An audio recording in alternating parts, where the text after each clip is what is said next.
This is Vergil's Aeneid, translated into English by Robert Fitzgerald. Book 3.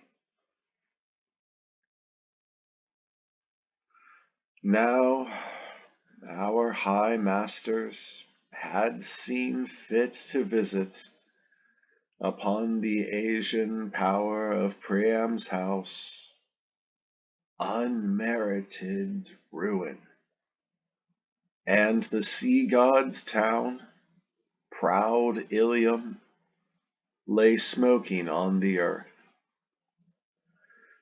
Our minds were turned by auguries of heaven to exile in far quarters of the world. By Antander, below Ida's hills, we toiled to build a fleet, though none could say where fate would take or settle us. Then we held muster of all our able-bodied men. When summer had just begun, Anchises gave the word to hoist sail to the winds of destiny. Weeping, I drew away from our old country, our quiet harbors, and the coastal plain where Troy had been. I took to the open sea, borne outward into exile with my people, my son, my hearth gods, and the greater gods. Beyond that water lies the land of Mars, great plains plowed by the men of Thrace, and ruled in ancient days by cruel Lycurgus. Guesthood and common household gods had bound this realm to Troy while fortune held. Now making landfall under the south wind there, I plotted out on that curved shore the walls of a colony, though fate opposed it. And I devised the name Aeneid for the people from my own.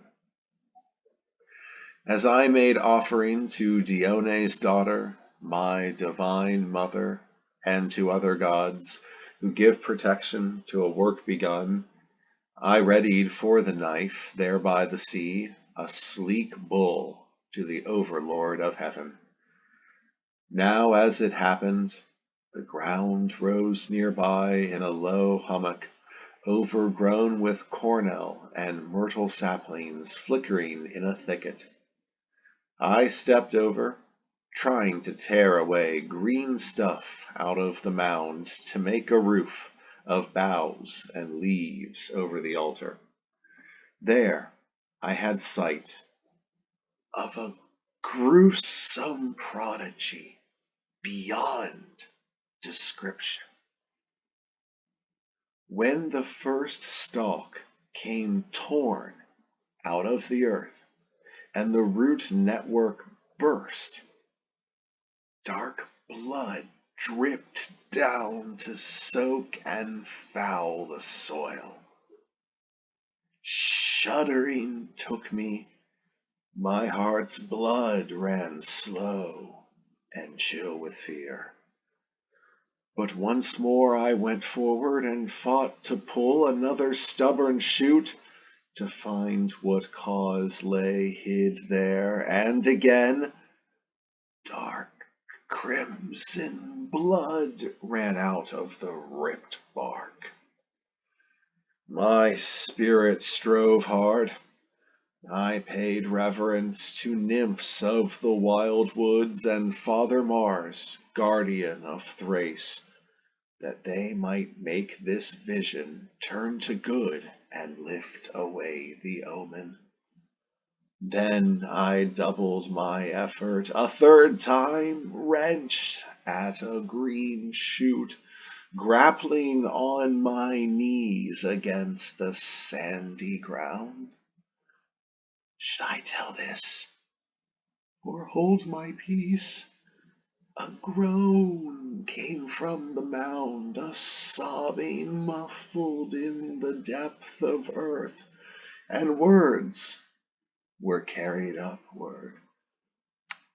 Must you rend me, derelict that I am, Aeneas?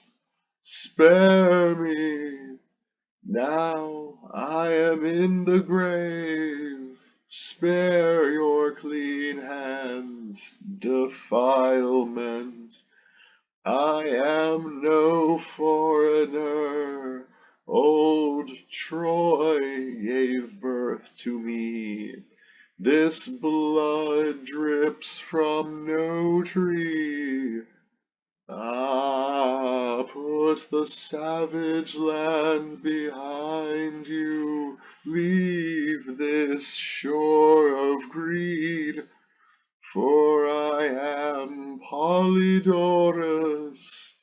An iron hedge of spears covered my body, pinned down here, and the pointed shafts took root. At this, be sure that in a maze of dread I stopped appalled, my hair stood up, my voice choked in my throat. This man, this Polydorus, ill-starred Priam had sent some years before, in secret, with great weight of gold, to be maintained by the Thracian king. Oh, that was a time when Priam's trust in Dardan arms had faltered as he saw Ilium ringed in siege. The Thracian, after the shattering of Trojan power, after fortune had left us, threw in his lot with Agamemnon's cause and winning arms, broke every pact and oath, killed Polydorus, and took the gold by force. Oh, to what extremes will you not drive the hearts of men, accursed hunger for gold?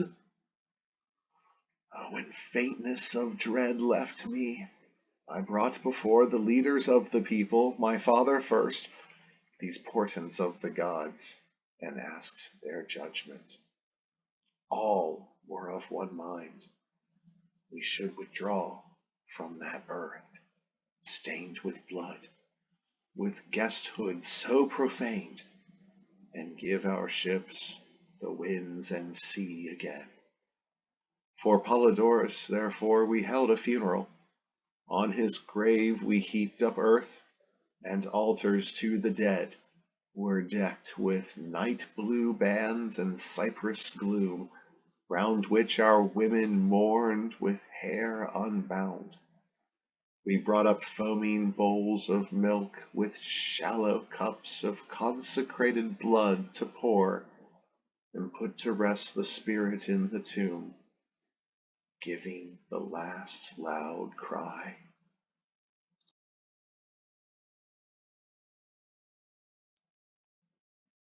When seas offshore looked promising and smiled back at the wind, a halyard snapping land breeze calling seaward, our men crowded the beaches, launched the ships, and out we sailed as shorelines fell behind.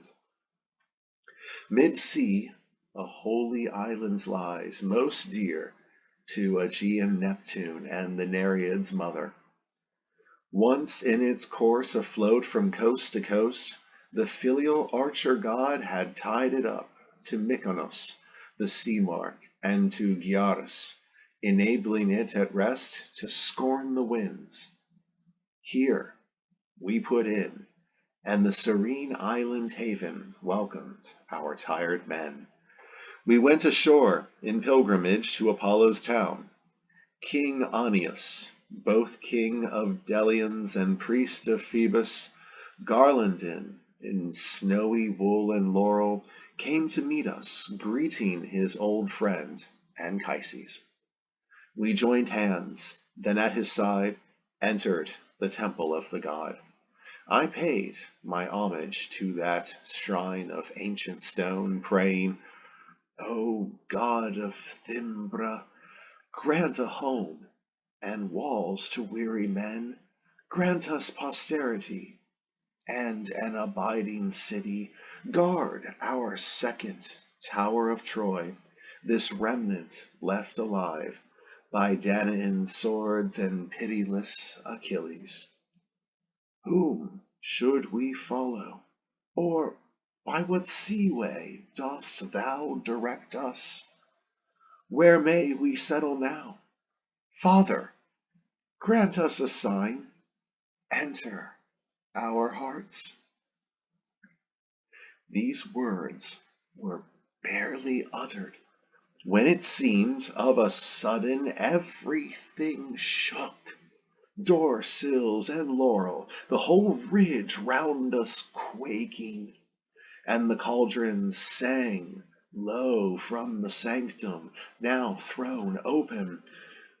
We pitched down prone, and a voice rang in our ears. Tough sons of Dardanus, the self-same land that bore you from your primal parent stock, will take you to her fertile breast again. Look for your mother of old, Aeneas's house. In her will rule the world's shores down the years, through generations of his children's children. So rang the god's voice. Then our voices rose in tumult jubilant. But everyone inquired what and where that place could be, to which the god summoned us wanderers, and called it a return. Soon then my father, calling up memories of ancient men, spoke out, Sirs, listen to me and be clear as to your hopes. Mid-sea, great Jove's great island, Crete, lies southward. There's Mount Ida, there, the cradle of our people. Cretans hold 100 cities, fertile and wide domains. From there, if I recall it well, our first forefather, Teucrus, sailed to the coast around Point Roytaeum and chose it for his kingdom. As yet, no Ilium stood, no citadel. The settlers lived in lowlands, river valleys.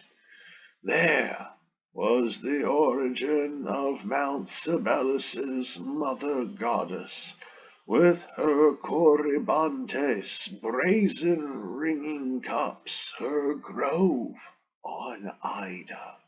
There were her mysteries devoutly kept, and the yoked lions of Our Lady's car. Come then, we'll follow where the gods command, court favor of the winds, and lay our course for Knossos' country. No long sail, let Jupiter fill our canvas, and we beach on Crete at sunrise the third day. His counsel given, he slaughtered ritual beasts upon the altar, a bull to Neptune, and a bull to thee, comely Apollo. To the god of storm, a black ram, and a white one to the Zephyrs. Rumor now flew about that Crete's great captain, Idomeneus, had left his father's kingdom, driven away, so there were lands abandoned, free of our enemies, and homes on Crete awaiting settlers.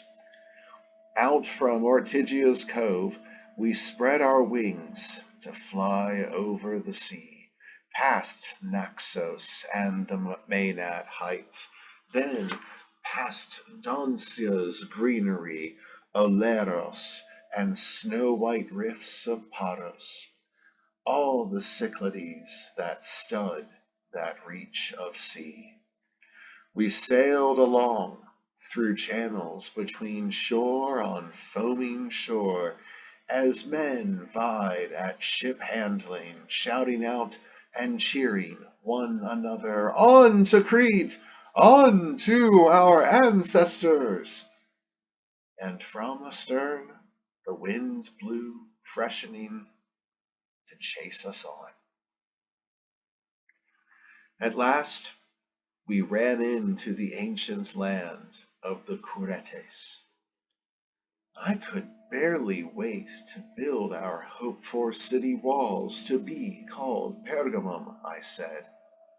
I urged the people who loved the name to love their new-found hearths and raise a citadel above the town.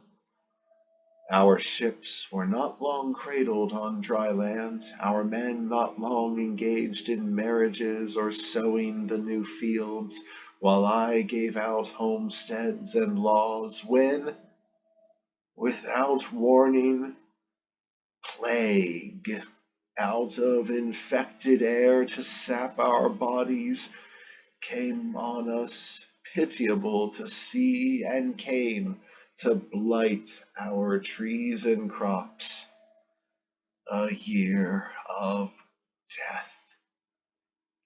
People relinquished their sweet lives or dragged their wasted bodies on. The dog star burned our green plantations barren, and our grassland withered. Sickly stalks denied us food. Again, to Delos's oracle and Phoebus, Father pressed me back on our sea track to beg again the favor of the god. What end would he afford our weariness? Where might we turn for help? Where set our course? Night deepened, sleep on earth held living things. But now the sacred images of the gods, the Phrygian hearth gods I had brought with me from Troy out of the fire, seemed to stand before me where I lay in sleep. I saw them playing in the pure light cast by the full moon, edging its way into unshuttered windows. Then it seemed they spoke to comfort me with these words: "All Apollo would have told you, Delos regained, he will deliver here. See how he sends us here of his own will into your room. We are the gods who came along with you and joined your cause when Troy went down in flames. We are the gods who crossed the deep sea swelling ships at your command. And we are those who will exalt your sons to starry heaven and give your town dominion. You must prepare great walls for a great race. Keep up the long toil of your flight. Your settlement must be changed. This coast is not the one Apollo of Delos urged you toward, nor did he bid you stay on Crete. There is a country, Hesperia, as the Greeks have named it, ancient, full of manpower in war and fruitful earth. Oinotrians lived there once. Then by report new generations call it Italy after their leader. Our true home is there. Dardanus came from there, and Yassius, forefathers of our people. Up with you, be glad, and tell your father, full of years, what has been said here, with no room for doubt. Look for Corythus and Ausonian country, lands under Dicte, Jupiter denies you.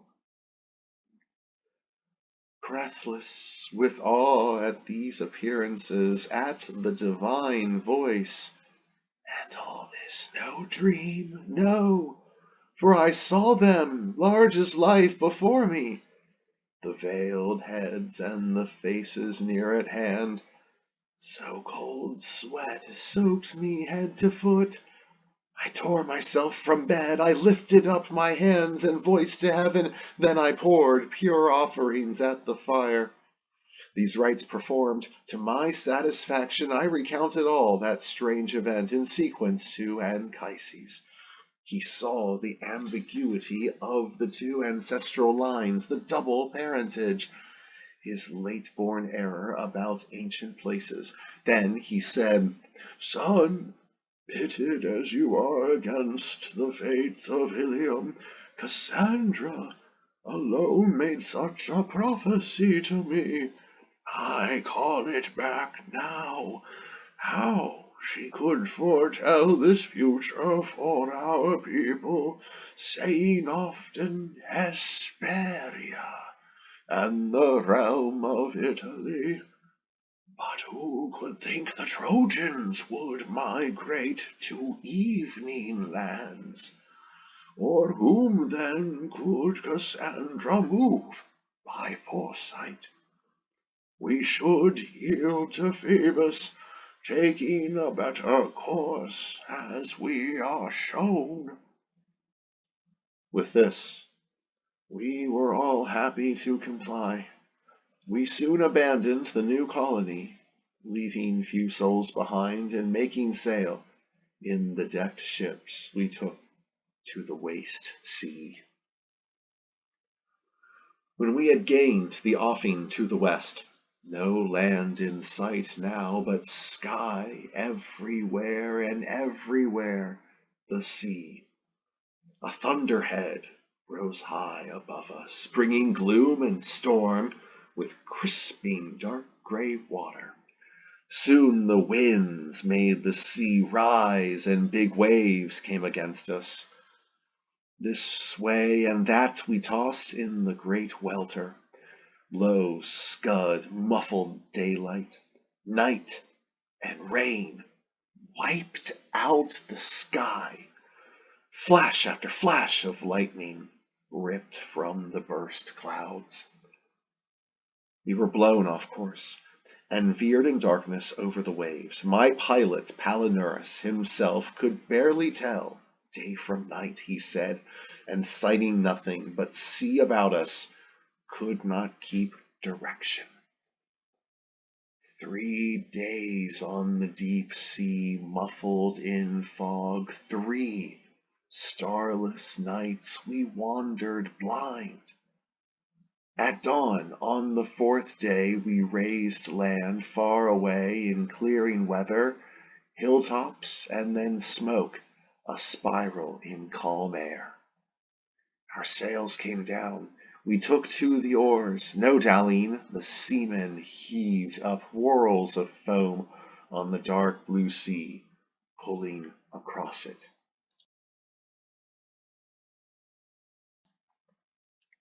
Safe now from the storm wave, I took shelter first on the Strophides, for so the Greek name goes, islands that lie on the broad Ionian Sea. There nest the vile Celaeno and her harpy sisterhood, shut out now from the house of Phineus, as they were frightened from old banquets there. No gloomier monster, no more savage pest and scourge sent by the gods' wrath, ever mounted from the black Stygian water. Flying things with young girls' faces, but foul ooze below, talons for hands, pale, famished nightmare mouths. When we pulled into port, what met our eyes but sleek herds in the meadows everywhere, and flocks of goats, no one attending them. Setting upon them with our swords, we sent up shouts to the gods, to Jove himself to share the windfall with us. Then on the curving beach we set out couches for a savory feast. But instantly, grotesquely whirring down, the harpies were upon us from the hills. With deafening beat of wings they trounced our meat, defiling everything they touched with filth, and gave an obscene squawk amid the stench. We tried again, in a secluded gorge, under a cliffside, in thick shade of trees. We set our tables up, relit our altars, but the loud horde again, from another quarter, came out of hiding, swooped down on the prey with hooked feet, hunched to feed, and spoiled our feast. I then gave orders to resort to arms and make war on the vicious flock. My men did as commanded, laid their swords nearby, hidden in grass, and kept shields out of sight. Now when the birds flew down along the cove once more with their infernal din, Misenus from a high lookout sounded the alarm on his brass horn. Into their midst my men attacked, and tried a strange new form of battle, to cut the indecent sea-birds down in blood. They received no impact on their feathers, took on their backs no wounding cut. Too quick they soared away into the upper air, leaving the prey half-eaten and befouled. Only Celaeno, perched on a high crag, a ghastly witch, brought out words, croaking down, "So war is all you give in recompense for slaughter of bulls and bullocks? Can it be, heirs of Laomedon? You'd arm for war, to drive the innocent harpies from their country? Then put your mind on what I prophesy, a thing foretold to Phoebus by the Almighty Father, and by Apollo then to me. Now I, first of the Furies, will disclose it to you. Italy is the land you look for. Well, the winds will blow. You'll find your Italy. You'll be allowed to enter ports, but you may never wall your destined city till deathly famine for the bloodshed here has made you grind your tables with your teeth." On this, she took wing back into the forest. But our men of a sudden felt their blood run cold, and all lost heart. Not with arms now, but prayers and vows, they begged me to make peace. Whether these foes were goddesses or birds, obscene and dire, my father, facing seaward, hands held out, invoked the heavenly powers and pledged the rituals due them. "Gods," he said, "turn back this thing foreboded. Gods, avert disaster of that kind. Cherish your faithful." Hawsers were cast off at his word, and sheets paid out to tugging canvas as the south wind filled the sails. Over the white-capped waves we fled, while wind and pilot called our course. And soon out of the sea we raise Zakynthos' leafy bulk, to Lycium and Same, craggy Neritos, past the rocks of Ithaca, Laertes' realm. We ran and cursed that island, nurse of cruel Ulysses. Before long, the cloudy peaks of the Leucatan mountain came into view, Apollo's promontory. Seamen are wary of. Here we put in and hauled up, tired, near the little town, our anchors out, our sterns high on the shingle.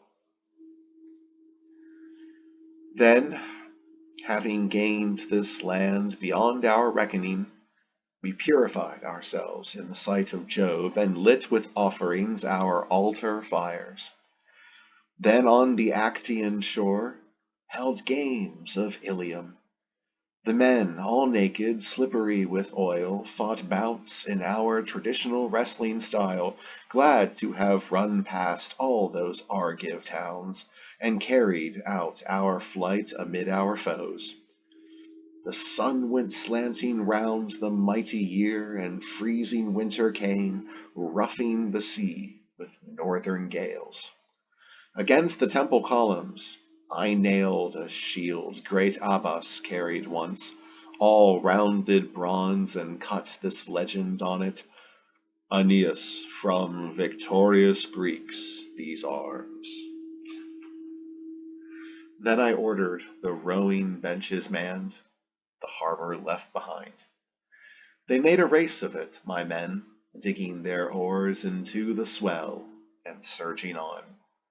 Phaeacia's airy towers hove in sight and dropped away behind. We passed along the coastline of Epirus to Port Chaonia, where we put in, below Buthrotum, on the height. And here, an unbelievable story reached our ears, that Helenus, the son of Priam, now ruled over cities of the Greeks as heir to Pyrrhus's wife and power. Andromache had found again a husband of her nation. It made me stare, and in my heart I burned with measureless desire to speak to him, to learn of that strange turn of life. So upward, inland I went, leaving the port and ships. And, as it happened, at that hour she, Andromache, in a grove outside the city, beside a brook, thin replica of Simois, was making from a ceremonial meal her offerings and libation to the dust, calling the great shade at a tomb called Hector's, made by her, an empty mound of turf, where she had blessed twin altars for her tears.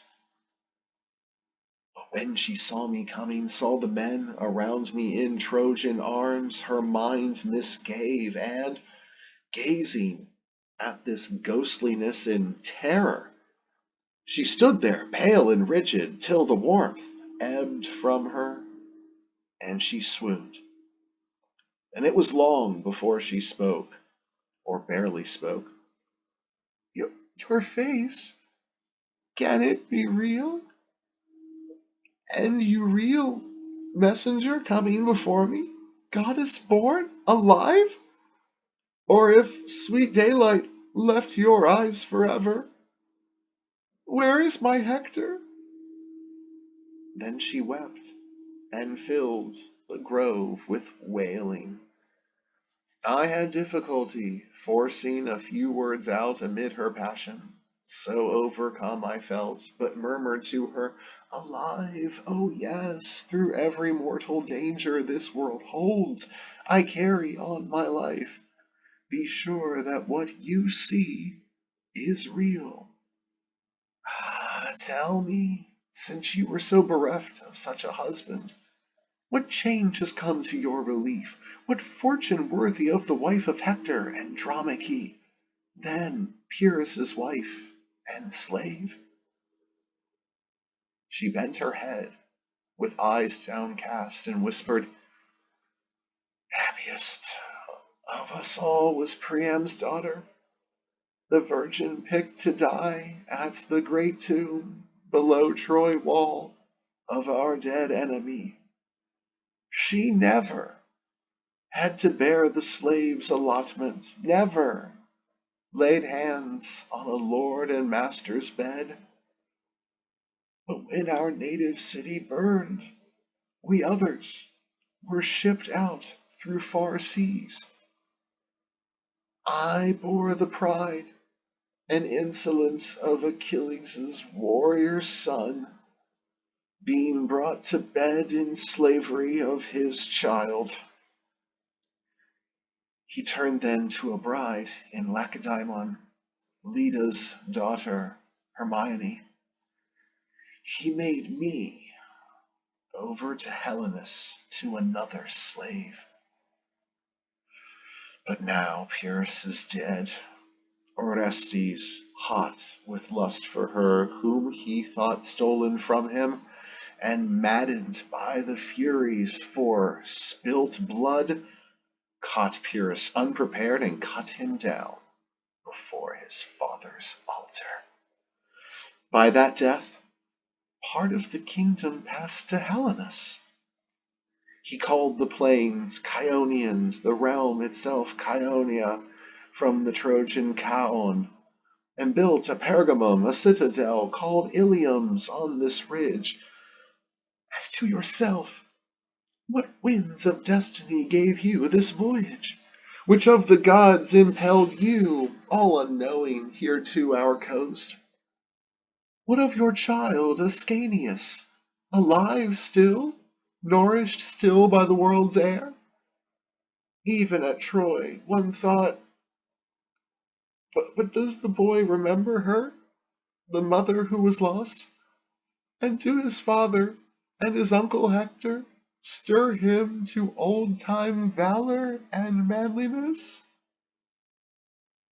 So she poured out her questions all in tears, her long and vain lament, when the great soldier and son of Priam, Helenus, approached from the town side with many in his train. In his great joy at knowing us for kindred, he led us then to the city gate by turns, weeping and speaking. Walking along with him, I saw before me Troy in miniature, a slender copy of our massive tower, a dry brooklet named Xanthus, and I pressed my body against a Scaean gate. Those with me feasted their eyes on this, our kinsman's town. In spacious colonnades the king received them, and offering mid-court their cups of wine, they made libation, while on plates of gold a feast was brought before them. That day passed, and other days. Then sailing weather came, when canvas bellied out, filled by a south wind. Now I put questions to the seer. I said, "Trojan interpreter of the god's will, you know the mind of Phoebus, know his tripod, know the Apolline laurel. know the stars, the tongues of birds, and all the signs of bird flight. Prophesy for me. As you know, the powers favored me with directions for my sailing. All the divine speech from the shrines agreed. I must find Italy, must pioneer in those far lands. The harpy called Calino, riddled the only strange and evil sign of pallid famine and the wrath of heaven. What dangers must I steer away from first? How set my course to conquer that distress? Helenus cut down bullocks at his altar with ceremony, begged the gods for peace, unbound the sacred ribbons from his head, and took me by the hand, leading me in a tingle at the overshadowing power. O Phoebus, in thy shrine, then with oracular voice the priest addressed me. Born of the goddess, highest auspices are clearly to be seen for your seafaring. The Lord God deals out destiny so, and turns the wheel of change, so turns the world. A few things out of many shall I tell you, so you may cross the welcoming seas more safely to find harbor in Ausonia. Other details of time to come the park I keep from Helenus, and Saturn's daughter Juno will not allow him speech of these. That Italy you think so near, with ports you think to enter, ignorant as you are, lies far past far lands by untraveled ways. You are to make the Orbend of Trinacria, to pass Ausonian water, lakes of the underworld, the island home of Circe, the Ion, before your walls can rise in a safe country. Here are signs for you to keep in mind. When in anxiety by a stream apart, beneath shore oaks, you find a giant sow, snow white, reclining there, suckling a litter of 30 snow white young. That place will be your haven after toil, site of your town. And have no fear of table-biting times. The fates will find a way for you. Apollo will be at hand when called. But now avoid the shoreline to the west, a part of Italy lapped by the tide of our own sea. The towns are all inhabited by evil Greeks. Here the Locrians founded a colony, and Lyctian Idomeneus with soldiers took the Salentine plain. Here is that town of Philoctetes, captain of Meliboea, little Petelia, buttressed by her wall. Another thing, when you have crossed and moored your ships offshore, there to put up your altars for offerings.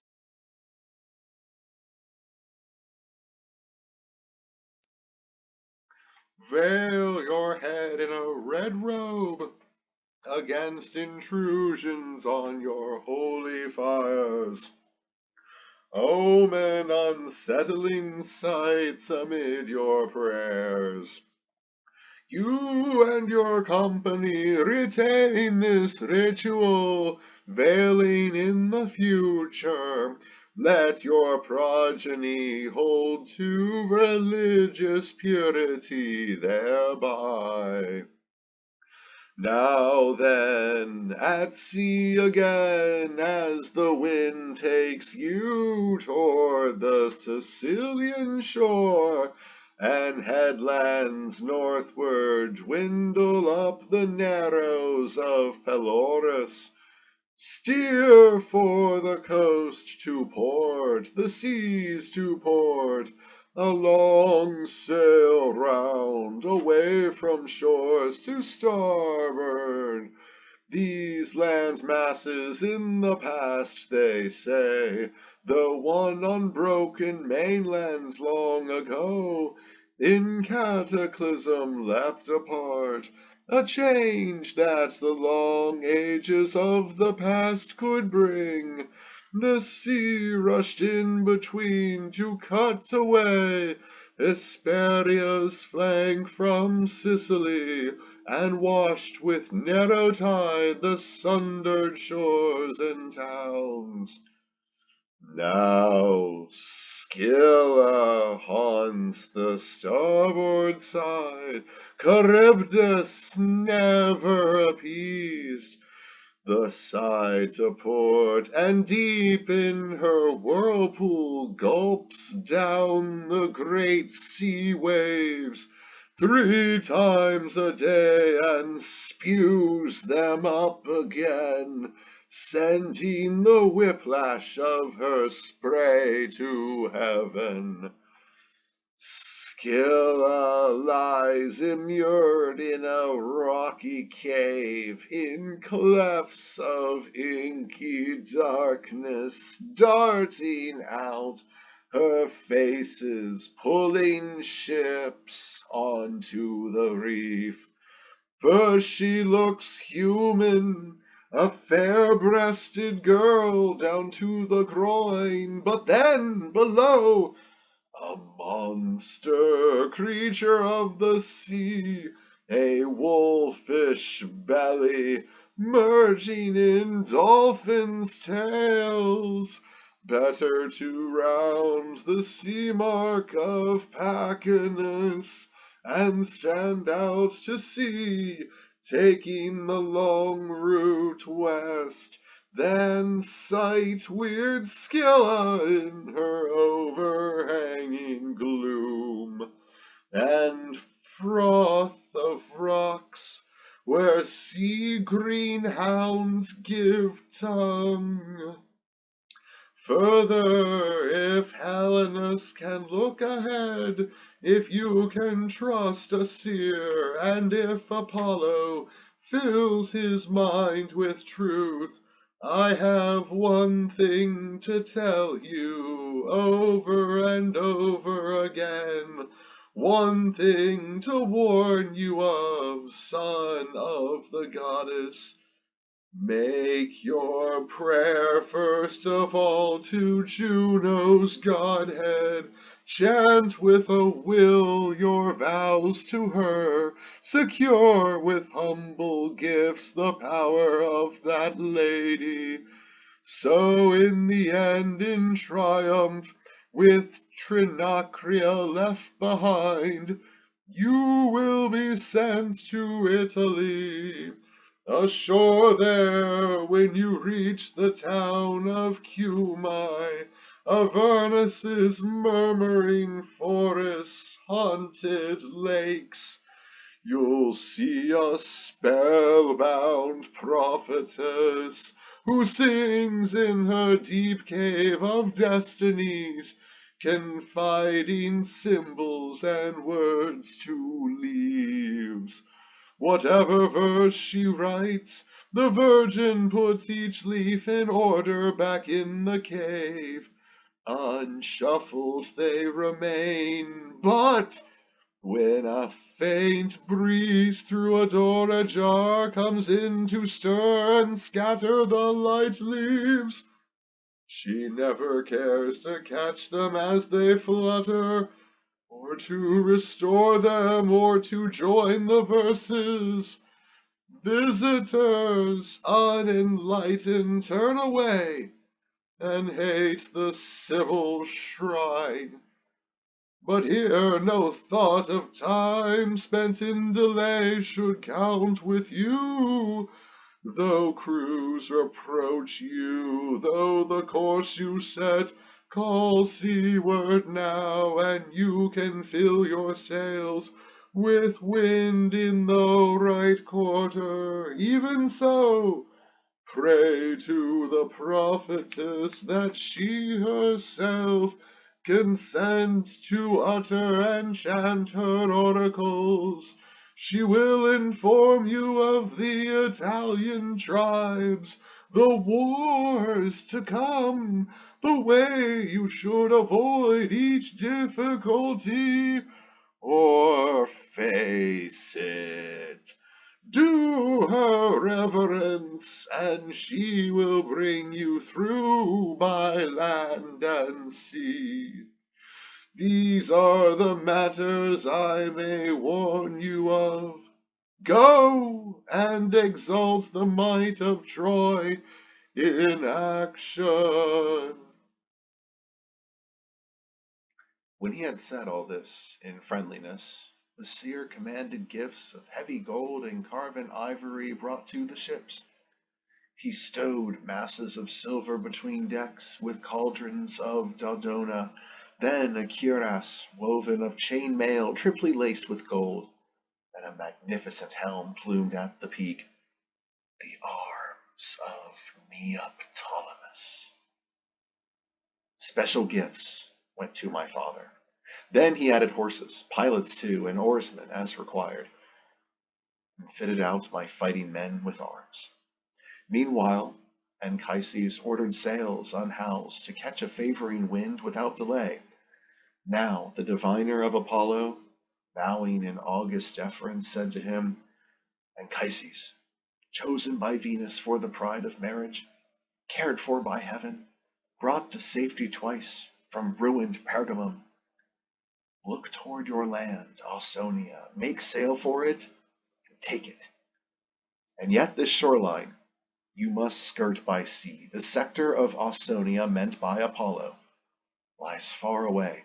Embark now, fortunate in the devotion of your son. Should I detain you more by talk, when the winds rise? Andromache, too, sad at this last farewell, brought out embroidered robes and a cloth of gold, and for Ascanius a Phrygian mantle. Not to be outdone in courtesy, she gave armfuls of woven gifts and said, Take these things too, and may they be remembrances of my hands, child, and token of my love, the long love of Andromache, Hector's dearest. Final gifts of your own people. Take them, you that alone remind me of Astyanax. His eyes, his hands, his look, all were like yours. He would be your age, growing up like you.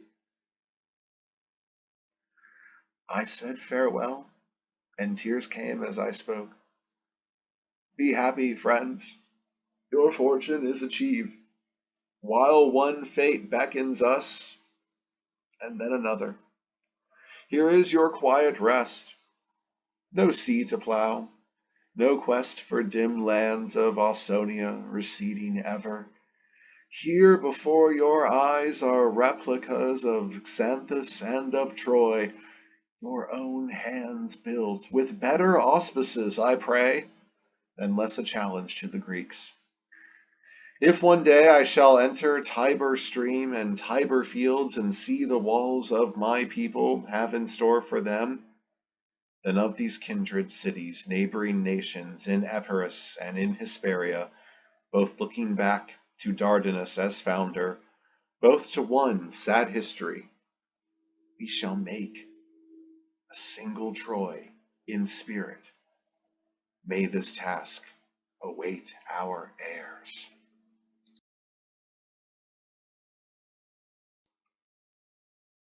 We set sail for Caronia nearby, to cross from there the short sea route to Italy. The sun went west, the hills grew dark. Then down we threw ourselves upon the welcome land, assigned the oars for next day, scattered all along the dry beach to take food and rest, and sleep came soft as dew on tired men. Now night, drawn by the hours, had not yet reached the midpoint of her course when Palinurus turned out briskly. Studying the winds, he cupped his ears to catch movements of air, observed the slowly wheeling constellations in the still heaven, bright Arcturus, rainy Hyades, Great Bear and Little Bear, Orion in his belt of gold. All clear in cloudless air he made them out to be, then gave a trumpet signal from the stern. So we broke camp, put out to sea, unfurled our wings of sails. The stars had vanished, dawn was reddening the sky, when far ahead we saw the blue hills and low-lying plain of Italy. Anchises shouted, "Italy!" and all the men cried, "Italy!" in joy. My father garlanded a great wine bowl, filled it with wine, stood on the stern aloft, and called to the gods, "Lords of the land and sea, storm powers, ease our way, with a stern wind steadily blow for us." Then, as desired, the light airs freshened, and an opening bay appeared as we drew in, backed by a temple upon an acropolis of Minerva. The sailors took in sail and rowed for shore. The harbor there, bent like a bow, recoils from seas out of the east. Long rocky spits make foaming surf. The port lies hid behind. Two crags like towers put out arms like walls. The temple stands back inland. Here I saw our first portent. In grassland, horses, 4, as white as snow, at graze in an open field. "You bring us war, host land," murmured my father. "It is for war that horses are caparisoned. These herds mean war for us, yet the same beasts are sometimes trained to take the chariot pole in harmony, to bear the yoke and bit. There is, then, hope of peace." And there we prayed to tall Pallas, goddess of clanging arms, first to receive us on that festal beach, then veiled our heads in Phrygian drapery before the altars, where by Helenus' particular command we made burnt offerings in proper form to Juno of the Argives. That ritual once complete, we would not stay, but swung our yard arms and our sails to take us out to sea again, leaving behind Greek territory, treacherous in our eyes. Soon then we saw Tarentum's Gulf, or Hercules's, if the old tale be true. There, dead ahead, rose the Licinian goddess on her height, then Caulon's towers and Scyllaceum, the coast of shipwreck.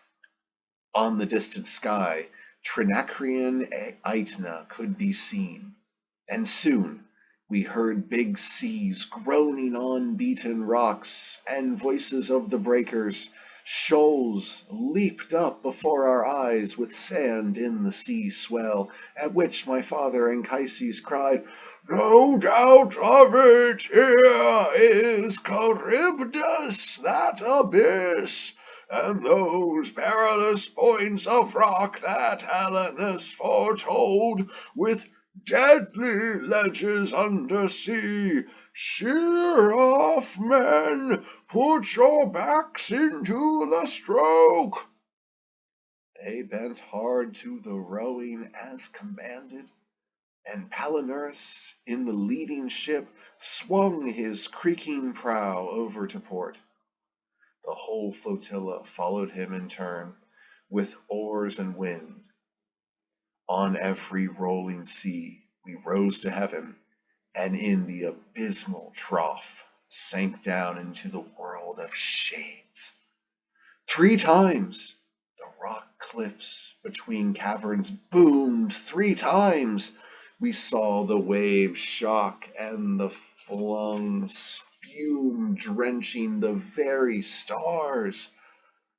The wind at last and the sun went down together, leaving us spent, and in the dark as to our course we glided quietly onward to the Cyclops' shore. Here was a mighty harbor in itself, landlocked and calm, out of the wind's way. But Aetna, just beyond, rumbled and flashed, formidable in eruption. Up the sky she sent a somber cloud of billowing smoke, a pitch-black turbine full of glowing ash, and balls of fire to lick the stars. Below, she vomited rocks and brought up lava streams, entrails of Aetna boiling in the deep. The tale goes that the body of Enceladus, half consumed by thunderbolts, lies prone under that weight. Prodigious Aetna piled above him, jetting flame from broken furnaces. And when the worn-out giant turns, all Sicily rumbles and quakes and weaves a pall of smoke against the sky. Under the forest roof that night we suffered monstrous fears. We could not see what made the din. There were no stars or starlight overhead, only the cloud obscuring heaven, and the depth of night withheld the moon, enwrapped in stormy mist. At long last rose the morning star. We felt day's onset as aurora thinned away the vapor of the night. Then suddenly out of the forest, at the last extremity of hunger, came the strange shape of a man, in pitiful condition, his arms wide, to beg for mercy. We took in the sight, his filth, his uncut beard, his ragged shirt pinned up by thorns, but even so, a Greek, and one sent on an earlier day to Troy with Greek equipment. Seeing at a distance Dardan clothing, Trojan arms, he cringed, and stopped a while in fear of what he saw.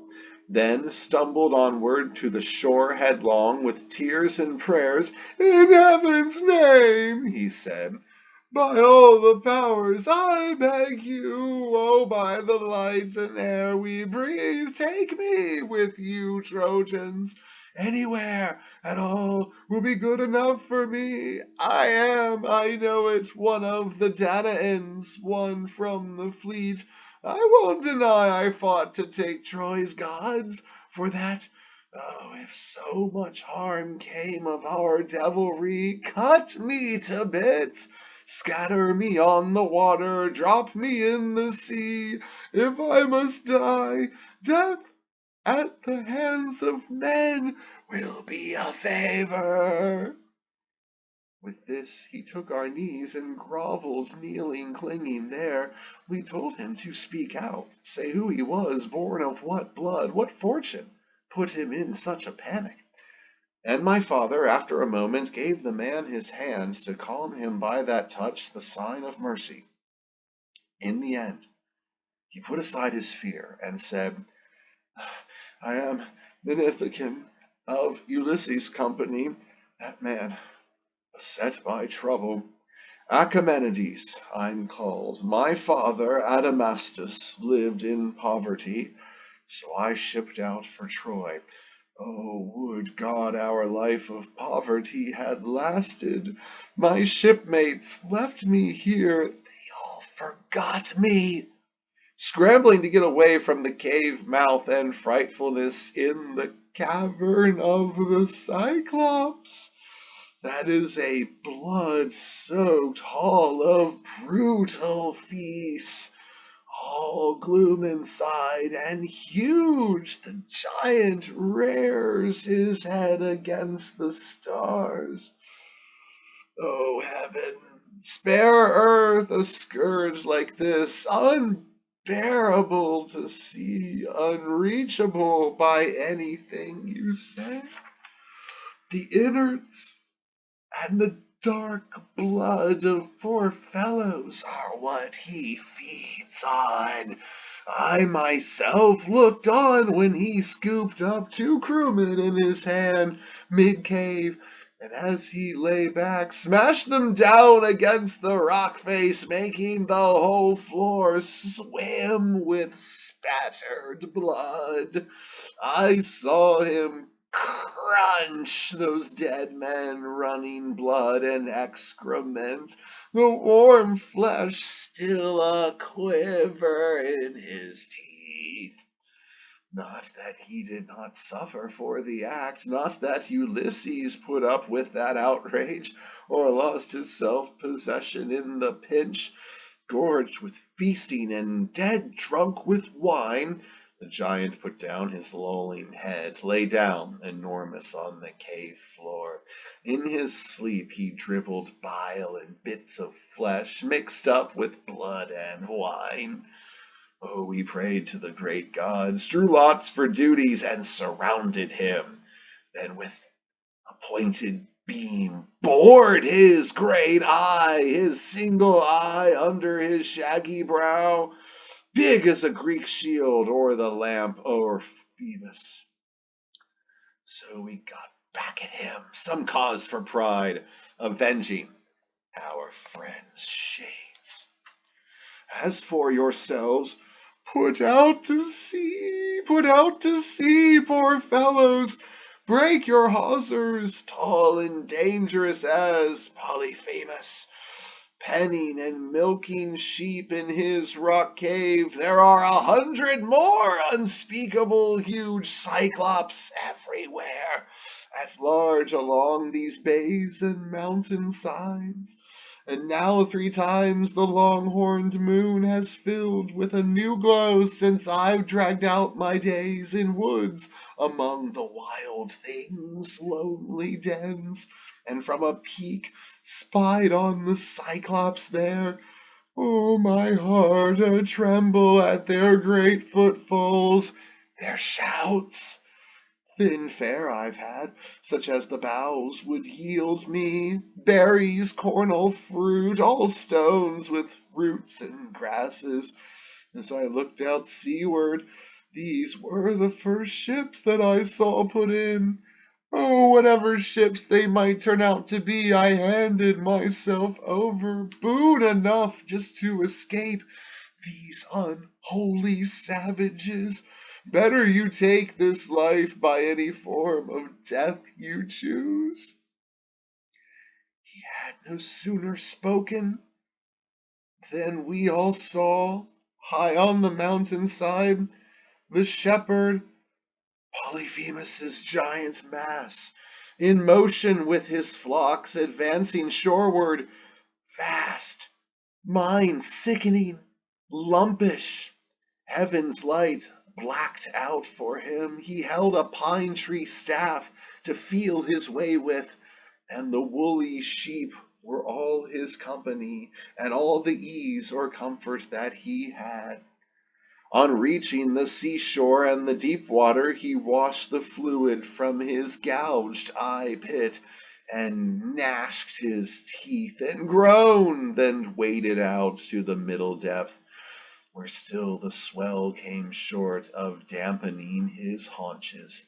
We made haste to get away and far, taking aboard the suppliant for his pains. In dead silence we cut our hawsers, launched, and put our backs into a racing stroke. He heard the splash and turned back toward it.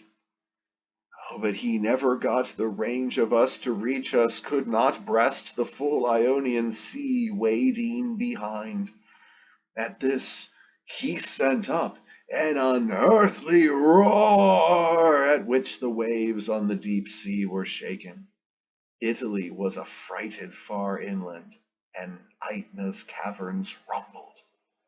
Out of the forest, out of the mountains, poured the Cyclops tribe to crowd the bay and shoreline. We could see them standing there, each with his awful eye in impotent rage. The brotherhood of Aetna, towering heavenward, terrifying peers, erect, with heads as high as oaks in air, or evergreen cypresses, great trees of Jove, or those in sacred parklands of Diana. Stung to impetuous action by our fear, we hoisted sail to get a fair wind, paid out sheets to get sea room, no matter on what course. But Helenus' commands, his warning stood, no steering between Scylla and Charybdis, that channel so near death on either side. Resolved to go about, to take in sail, we felt, lo and behold, the wind veer northward, blowing down from the narrows of Pelorus.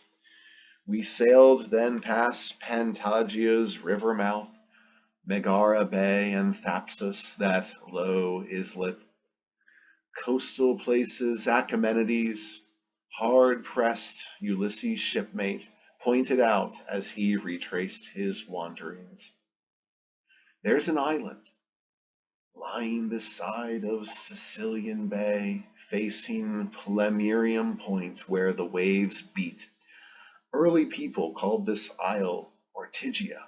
The tale runs that the Elean stream Alpheus took hidden channels there under the sea, and through your fountain Arethusa now infuses the salt waves.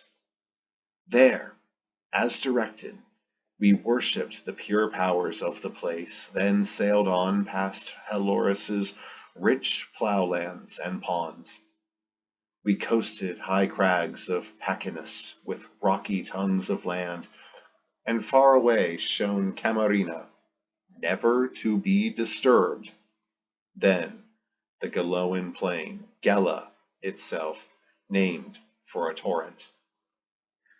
Then beetling Acragas, breeder of mettlesome horses in the past, displayed her distant massive walls, and helped by winds I put Selinus of the palms behind us, to sail close to the shoal water of Lilybaeum with her hidden reefs. And in the end, the port of Drepanum took me in, a landing without joy. For after storms at sea had buffeted me so often, here, alas, I lost my father, solace in all affliction and mischance. O best of fathers, in my weariness, though you had been delivered from so many perils in vain, alas, here you forsook me. Never had Helenus the seer, who warned of many things to make me quail, foretold this grief to me, nor had the vile Calino. Here was my final sorrow, here the goal of all my seafaring, when after this I put to sea, God drove me to your shores. So in his tale, before the attentive crowd, Aeneas's single voice recalled the fates decreed by heaven and his wanderings. He fell silent at last and made an end.